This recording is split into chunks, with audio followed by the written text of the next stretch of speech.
Le 28 septembre dernier, une manifestation pacifiste a été réprimée dans le sang par la junte militaire au pouvoir depuis décembre dernier en Guinée.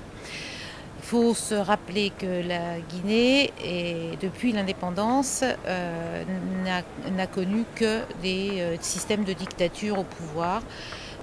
Monsieur Dadis Camara est le troisième chef d'État, entre guillemets, au pouvoir en Guinée.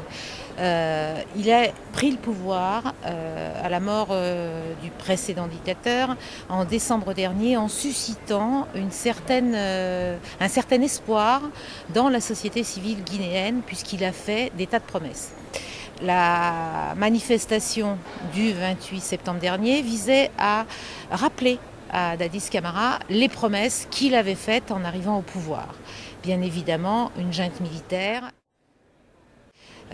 au pouvoir veut garder le pouvoir. Donc M. Dadis Camara avait promis de ne pas se présenter aux élections présidentielles. Il a changé d'avis. C'est ce qui a provoqué la manifestation pacifiste à la date anniversaire de l'indépendance, tout un symbole, des arrestations, des morts, des blessés, des femmes violées.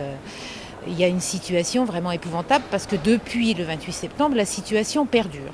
La société civile guinéenne en a appelé à la communauté internationale qui, dans son ensemble, a relativement bien réagi.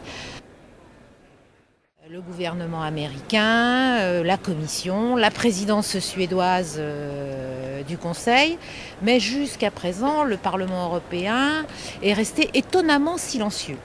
Y compris parce que nous sommes en train de, je dis nous, l'Union européenne, nous sommes en train de négocier un accord de pêche avec la Guinée qui représente des intérêts économiques importants, tant pour la Guinée que pour l'Union européenne et notamment les pêcheurs de l'Union européenne. Donc nous avons obtenu en mini-session à Bruxelles un premier débat et demain nous allons faire adopter une résolution qui est une résolution commune à l'ensemble des groupes du Parlement européen avec un petit débat essentiellement avec le PPE et avec les conservateurs sur la question de l'accord de pêche.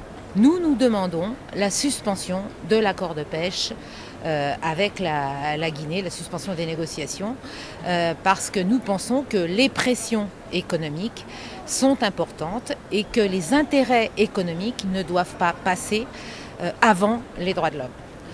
Donc nous nous battrons, nous sommes soutenus sur ce sujet par les Verts et les libéraux.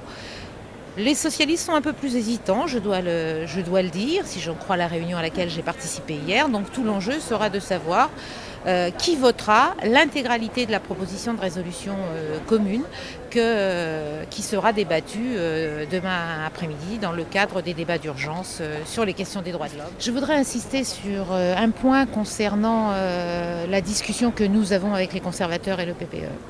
Dans les échanges que nous avons eus hier, notamment les conservateurs mettent en avant le fait qu'on ne peut pas suspendre l'accord de pêche parce que cet accord de pêche bénéficie aux pêcheurs guinéens. C'est totalement faux. La junte militaire au pouvoir depuis décembre dernier a littéralement pillé les caisses de l'État. Donc on sait que tout argent qui va en Guinée va directement, passez-moi l'expression, dans les poches de la junte militaire. Donc la société civile guinéenne dénonce cela et nous demande instamment la suspension de l'accord de pêche.